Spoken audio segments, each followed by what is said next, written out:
problem solver in our societies.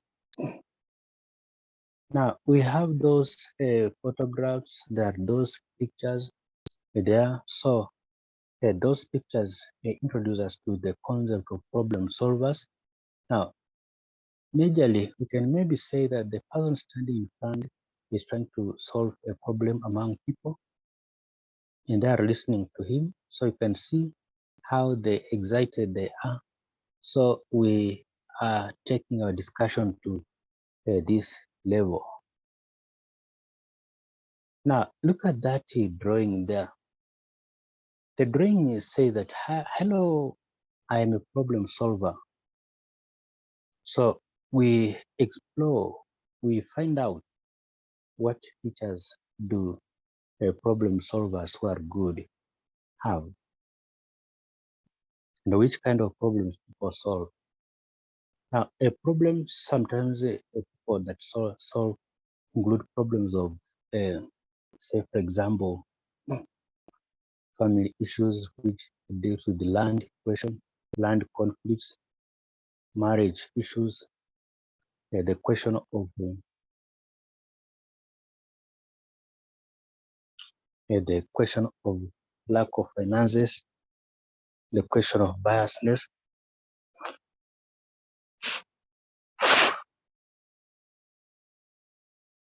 people being biased, the question of fighting within the family or the country. So those are some of the problems that people take part to solve. Now, the following is the learning objective or the learning outcome. By the end of the training, the attendee should be able to explain the characteristics of good problem solvers. So you need to identify or identify and explain the characteristics of good problem solvers in this discussion. Now, we begin by saying that good problem solvers are great or good thinkers. They have less drama or problems to begin with and don't get overly emotional when faced with a problem. They usually see problems as challenges and life experiences and try to stand above them objectively. So good problem solvers are good thinkers. So if you are a good thinker, then you don't actually turn out to be emotional. Then you look at the problem as a challenge in the life experience. So a problem is seen as a challenge. It is a life experience, and people try to stand above these problems. So people they try to stand above these problems. These are good problem solvers. They are just thinkers. They think a lot and they think objectively. So that the first characteristic, good thinkers, people who use the brain well, people who are not emotional. So then good, number two, good problem solvers use a combination of intuition and logic to come up with the solutions. So they use the intuition and the logic to come up with the solutions. Intuition has more to do with the emotional and instinctive side of us, and logic is more related to our cognition and thinking. So good problem solvers use both of these forces to get as much information as they can to come up with the best possible solution. So good problem solvers are make use of logic and intuition.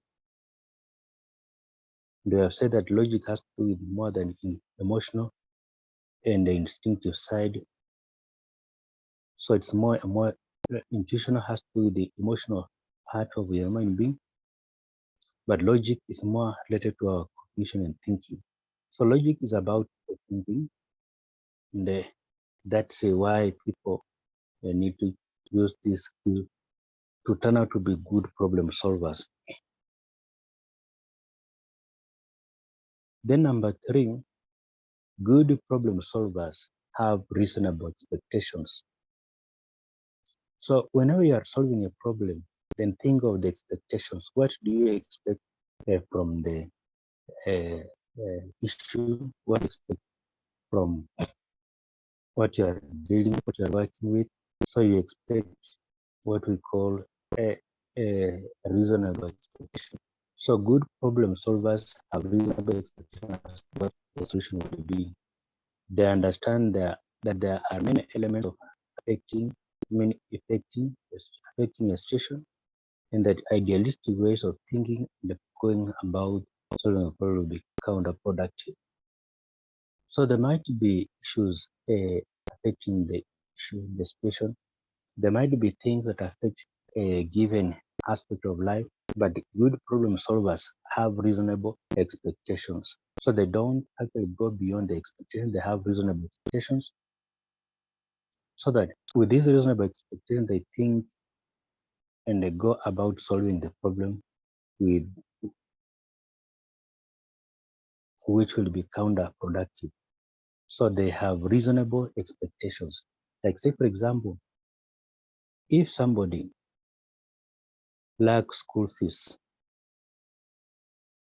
then a good problem solver will come in and provide ways of solving the problem. Say, for example, you can give a student of a secondary school or university some casual work during the school holiday, maybe a casual work like in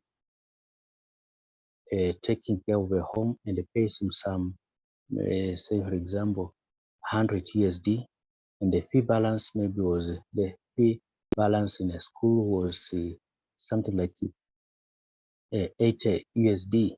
Then he goes ahead to pay 80 USD, and the remains to the 20 USD, which might be used for transport to school and even the pocket money. So good problem solvers have so that's a reasonable expectation. Or sometimes he can easily just provide the fee to the student. That's an expectation. So good problem solvers have reasonable expectation. So you don't come up with an expectation that is not realistic. Say, for example, you say that the student is going to work for you in a home for a month during the school holiday, during the university holiday, when schools are closed. Then you pay that person an amount, say, for example, like you say that you're going to pay the person 500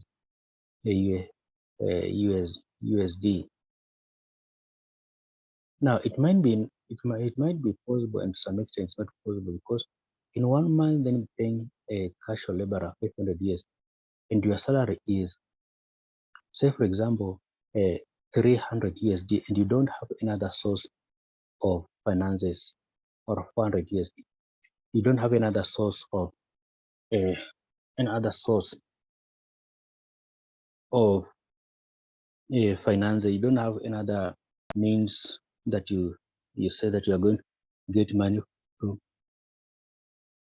So that's not a reasonable expectation. So you need to have reasonable expectation as a problem solver.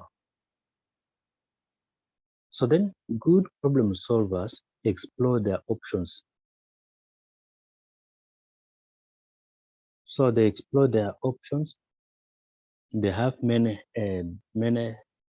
than one option. So there's more than one option at their disposal. So they don't have one option. They have many options at their disposal. Then they pick from these options. They pick from these options. They pick from these options or alternative. So there is more than one solution to a problem, and they find new and productive ways to deal with the problem as they arise. They also have a backup plan if the first solution does not work, and they can ask for support and advice when needed. So good problem solvers have more than one option. So they don't actually think of just one option, so they have more than one option and the disposal. So if one option does not work, they quickly switch to another option. If that the second one cannot work, they move to a third option. So let's take, for example, the question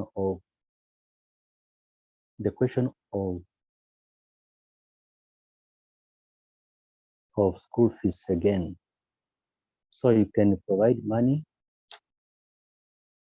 you can give somebody some student the casual work or some part-time work for 2 weeks or 3 weeks to work when schools are closed. Number three, you can refer the person to a place where there is a job of part-time. You can also uh, share the problem with another person to assist the student. So there are those 4 options: providing the fees, giving the student some casual labor. Number three, we have said that we can take somebody somewhere where they are offering a particular job. Number four, you can also refer this person to another person to assist. So good problem solvers explore many options in terms of dealing or finding the solution. They don't link to one option. So if sometimes when you link to one option, that option may fail. But now if it fails, then what happens if you also fail and you will have failed people, or you will have failed somebody. And so you need to have many options.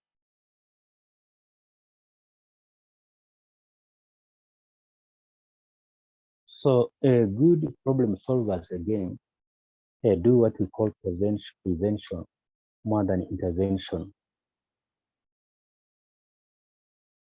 They have a number of skills to prevent problems from happening in the first place. They usually face less drama, conflict, and stressful situations since they have clear boundaries. They don't let their rights violated and do not violate the other people's rights. They are more positive thinkers, so naturally they are surrounded with more positivity and have more energy to be productive. So in this, what we are trying to say here is that a good problem solvers prevent the situation.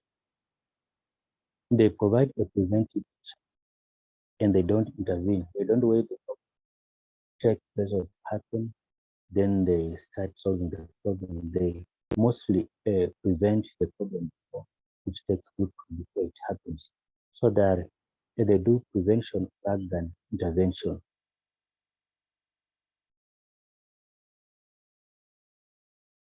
So they have the boundaries and they don't let their rights violate the rights of other people, and they do not violate. They don't let their rights violate other people's rights, or they do not violate other people's rights.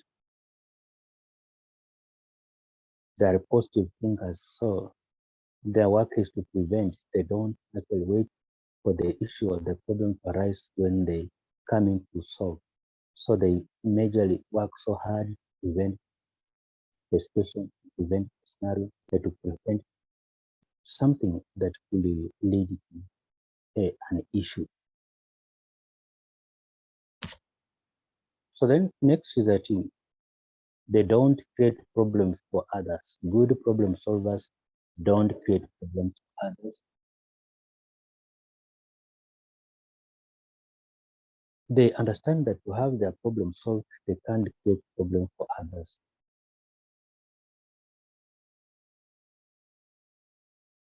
So they don't create problems for others. They understand that to have their problem solved, they can't create problems for others. Then a good problem solvers who take their solution make conscious effort not to harm others for a self-interest intention. They know such acts will have a long-term consequence even if the problem is temporarily solved.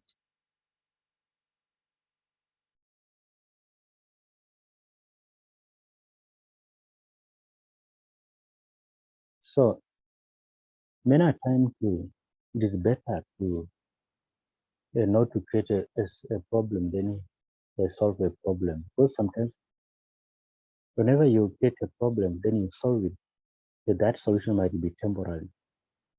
Might be temporary. It might not be long lasting. So you need to be very careful in this case. So avoid cases of creating problem, then finding short-term solutions.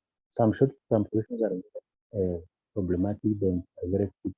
They might affect an individual for long because you provide a solution like talk about the issues. Say, for example, of of uh, of uh, of denying somebody a certain right, maybe to the right to education. You don't give somebody his or her rights. The right of education is denied, and majorly when the right of education is denied to some individuals, then you get to find out that this person later does not will when he grows up will not have learned the importance of purpose of education. They might now lack the basic because not he does not have the basic. So he can also transfer that to the society. He can also educate these people, students, because he was denied the right of education. Not that he's doing it intentionally, but because he lacks skills to take the children to school.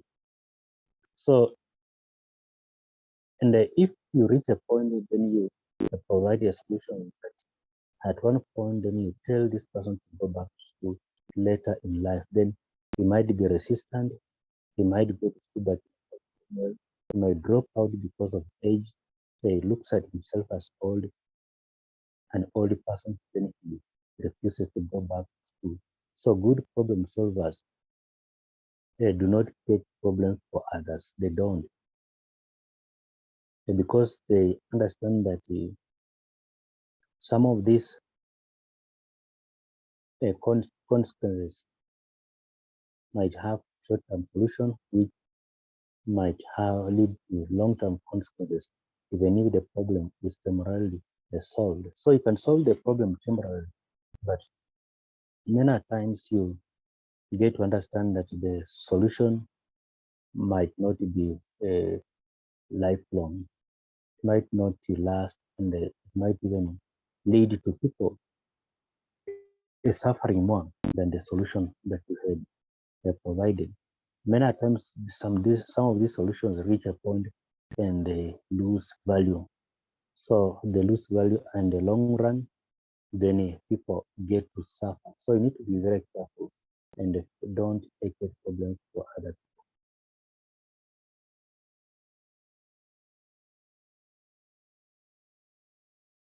So they use the power of words to connect with the people.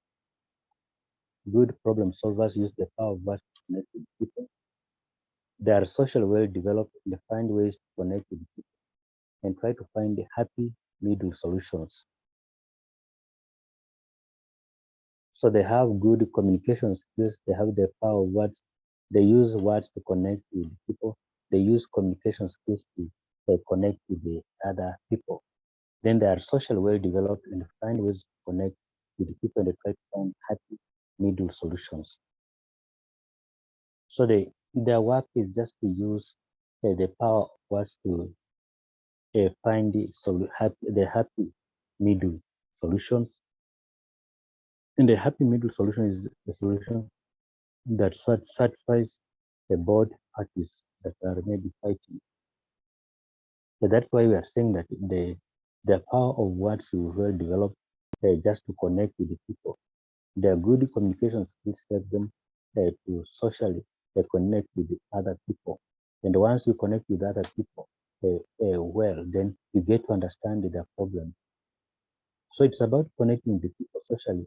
Then you realize their problems and you embark on the journey or the process of solving those very problems. So it is very imperative that we use the power of words well just to connect with people. And the first thing before you solve a problem, then have a good mastery of the language, have a good mastery of the content, have the good mastery of the vocabulary to use in that particular situation. And by doing that, then you to deal and solve the problems amicably. But if you are incapacitated in the use of words, in the use of language, then you might not get the solution. You might not reach the best option. You might have the option, but the option that you come up with might not be the best. So, and that's why many times when people, when countries are fighting, they call mediators, they call the mediation team, people who have the capacity, who have the ability to speak well, people who have the knowledge, who have the expertise to deal with the problems effectively. So good problem solvers also have that capability to solve problems amicably. And that is just about the power of language, the power of words.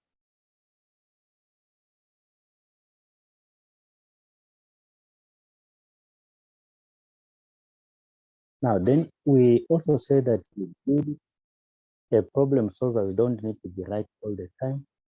They don't necessarily need to be right all the time. They focus on finding the right solution rather than wanting to prove they are right at all costs. So in this case, what we're trying to say is that you try to find the solution and you don't and the right solution other than wanting to prove they're right or you're right or at all costs. So you don't need to be right all the time. That's the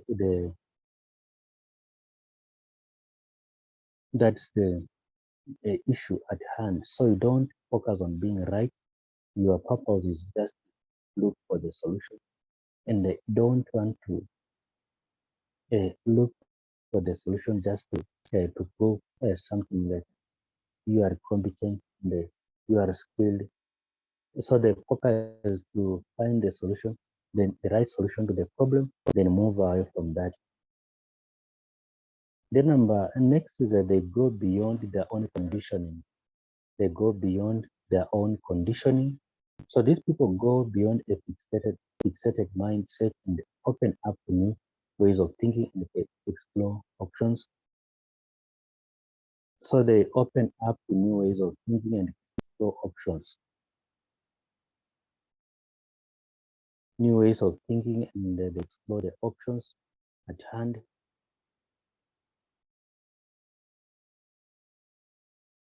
They also look for opportunity within the problem. They see problems as challenges and try to learn.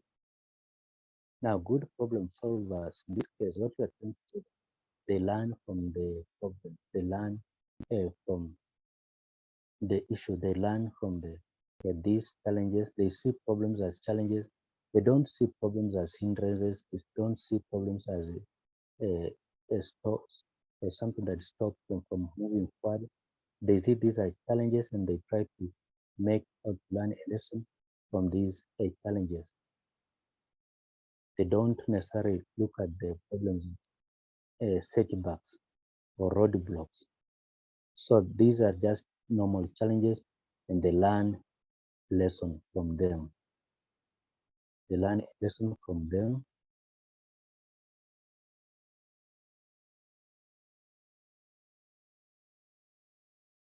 Then a good problem solver sets realistic expectations.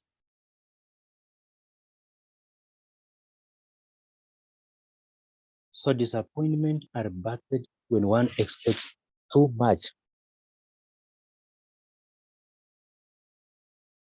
And a good problem solver is much aware of this. So good problem solvers are much aware of this.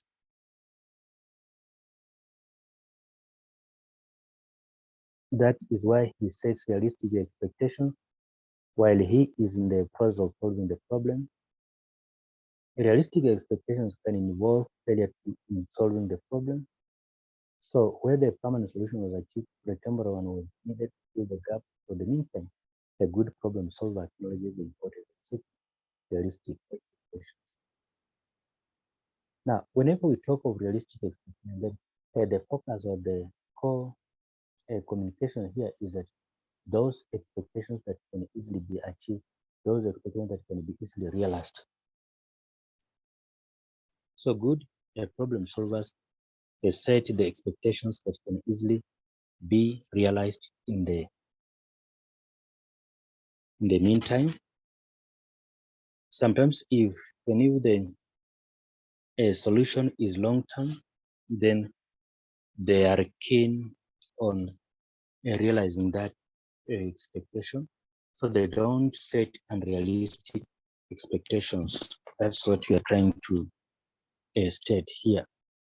They don't actually have to realize and they don't set unrealistic, because those unrealistic expectations are costly. They come with a number of consequences. So they are very careful, very observant in dealing with this issue of expectations. Now, whenever you go out to solve a problem, then many times some people want to carry it alone, want to do it alone to prove to people that they are capable, that they are powerful. But a good problem solver involves others in problem solving process.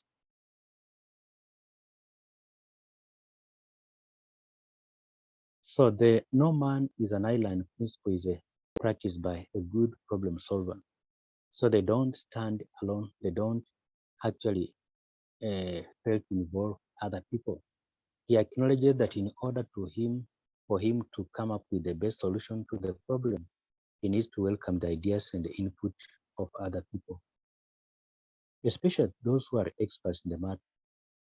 So a good problem solver is not threatened by the immense ideas and knowledge of others. Instead, he is open to learning from these people. Involving others in the question is not difficult for someone who is a good problem solver, because he focuses on the goal of finding the solution to the problem.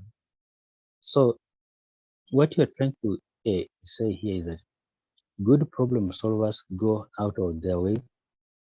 They invite people to solve the problem.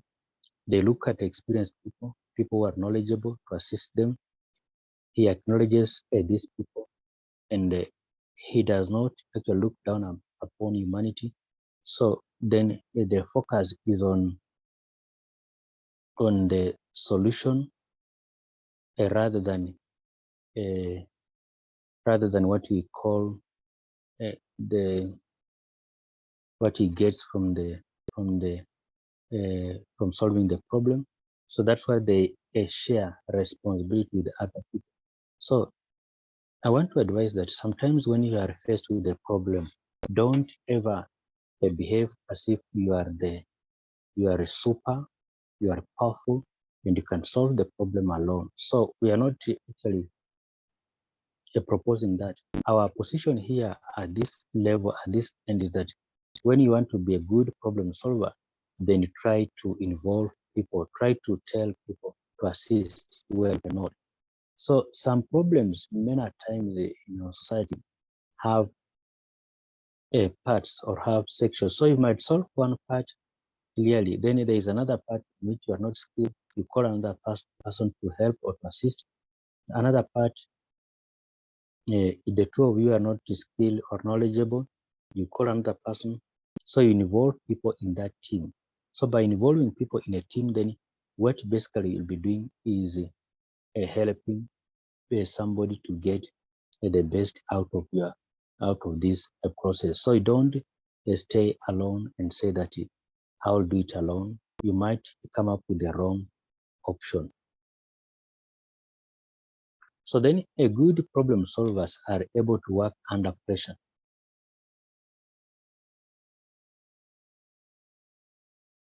So this often is one of the most important benefits of problem solving skills in the workplace. So problem solvers often have personalities that respond under pressure, including accelerated deadlines and the changing project parameters. So depending on your workplace culture, you might prefer someone who can deliver quick solutions or someone who takes time to identify the next step. Both are valid problem-solving qualities. So we have those individuals who take some time to solve a problem. They delay a bit. There's another group of people that tackle the problem there and then. So both of these are qualities of a good problem solver. Now, there are some problems that require some time. You need to research on the problem first. You need to find out cases, issues on that problem first. So it's not just a question of now rushing to solve it, but you do some research, you do some consultation, and by doing that, it will be taking you a couple of time. Some problems are urgent and should be solved urgently. So you work on that problem, you find out the solution immediately. So you don't wait for another day, another time to solve that particular problem. So you are able to work under pressure. The people respond well to when working under pressure. They work with deadlines and they change even the project parameters. So the ability to work under pressure is another quality or a characteristic of a good problem solver. So pressure can be in terms of deadlines. You are pushed to work to finish the activity within a certain stipulated time. And by doing that, then you'll be having some pressure. Maybe sleepless nights will be taking long to tackle that particular problem. So, but you later on meet the deadline. So then they have the ability to organize their time intelligently. So good problem solvers organize their time intelligently. So they are intelligent in terms of organizing their time. So time management sometimes can be overlooked as one of the benefits of problem solving skills in the workplace. However, those with the problem solving abilities also typically possess stellar time management skills. The ability to manage their time wisely and the lesser focus on what is important to the business will lead to the better decision making and the business impact. So good problem solvers organize their time intelligently. So they have a way in which they organize their time. They have a good time management skills. They work with time and they see time as a resource. They look at time as a factor of production. They look at a time as a resource to solve a problem. So these people have the capability to organize their time intelligently in such a manner that they don't lose an hour on non-known issues, but their work is when they are solving the problem, they focus majorly on a time so that by the expire of the deadline, they come up with uh, the solution. So good time managers are good problem solvers. So focus on that aspect of good time management and you will become a good problem solver. Now, then we reach at that point this evening on characteristics of good good problem solvers. So these are the people that we meet around the society, we meet around the world, and they have those qualities and characteristics to make them move forward. Now, but I just want to share with you another clip here, another short clip here in a few minutes. When you look at the other characteristics, other qualities of a good problem solver. So we have a number of these characteristics. and we are going to look at them in this clip. So stay tuned for that a short clip.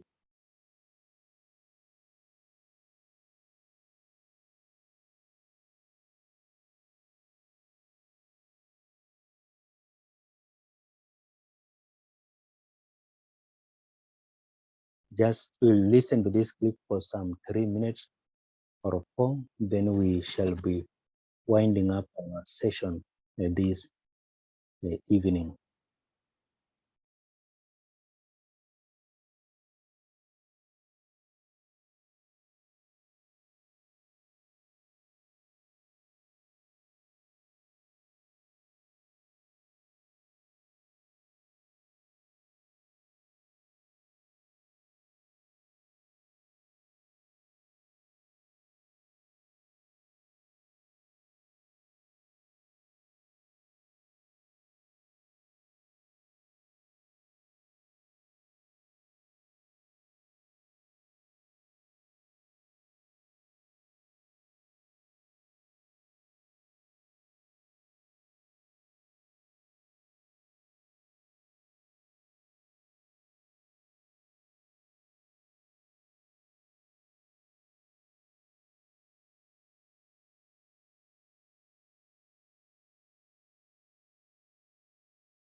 All day long and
So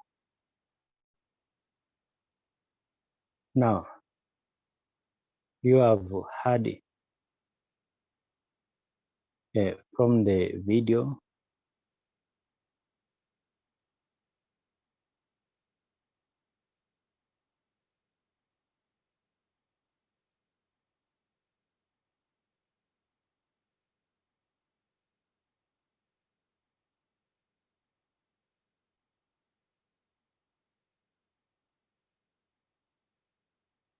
Recording in progress.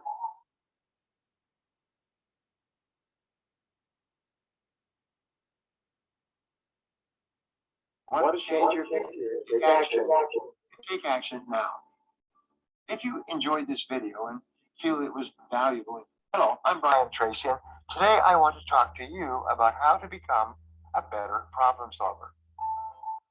Stress and unhappiness come not from situations, but from how you respond to those situations. Problems are a normal, natural, and unavoidable fact of life. Your work will be a continuous succession of problems, like the waves coming in from the ocean, one after another. You will have problem after problem all day long and into the evening. They never end. They only vary in size and importance. The only part of this problem situation that you can control is your attitude, the way in which you approach each problem as it arises. Unfortunately, most people allow themselves to be overwhelmed by problems.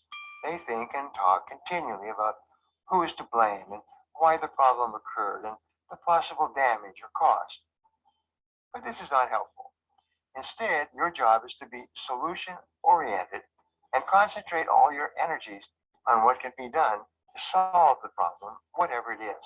Solution oriented people are the most valuable people in any organization. They are positive and constructive. They concentrate on what can be done now rather than what has already occurred and cannot be changed. Here's a powerful principle. You can change your attitude from negative and worried to positive and constructive in a single moment by simply switching your thoughts off of the problem and onto the solution. Instead of asking or worrying about who did what and who is to blame, you should instead ask the questions, what do we do now? And what's the solution? Your mind is designed in such a way that the more you focus on finding solutions, the more solutions you will find. The more you think and talk about solutions, the faster and easier you will come up with even better solutions. You will actually become more creative and competent at solving problems, dealing with difficulties, achieving goals, and getting key results as you discipline yourself to focus more and more on the positive, constructive steps that you can take. In business and in life, the better you get at solving problems, the bigger will be the problems that you will be given to solve. The bigger and more costly the problems you solve, the more money you will be paid, and the more power you will have, and the higher position you will attain. Your success in your career will be largely determined by your ability to solve the problems that you meet at your level. When you demonstrate that you can solve your current problems, you will be promoted to dealing with problems of greater complexity and importance, just as you get promoted to a higher grade in school when you have passed the exams at your current level. Resolve to be solution oriented in your approach toward life and work. Be the kind of person that people bring their problems to because you always have good ideas about how to solve them. The more you focus on solutions, the more effectively you think and the better solutions you come up with. You can put your entire life and career on the fast track toward being paid more and promoted faster by becoming an intensely solution-oriented person. Ask yourself these questions every day. What am I trying to do? How am I trying to do it? Could there be a better way?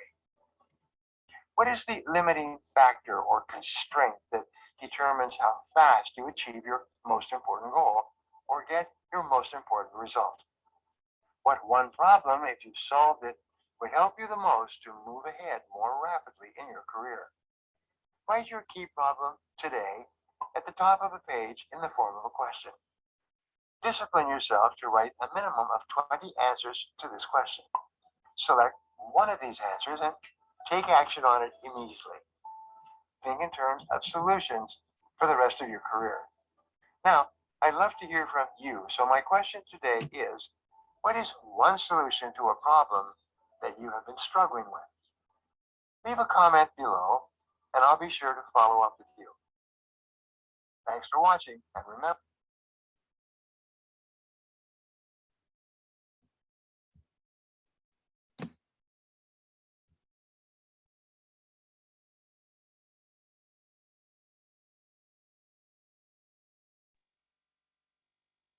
Now, you have heard that in a short video, a clip, and you can attest with me that the speaker has nearly just talked about what we have been handling in this session. The speaker has just explored a few things that we have also been trying to talk about in this session. And just something that I just want to show you again is that the speaker talks of problem solvers control their attitude. They are people who control their attitude. They control their attitude, so to speak. So then a good problem solvers are solution oriented, so they focus on the solution. So attitude, then solution oriented. He has also talked of these people don't blame others.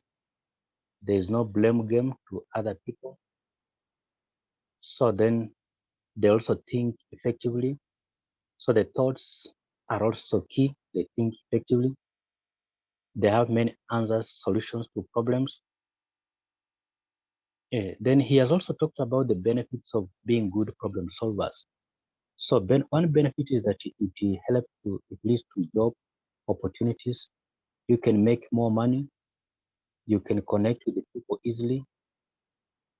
So you can even pick up a career in problem solving. That's what the speaker has been talking about this afternoon on the question of problem solving, so to speak.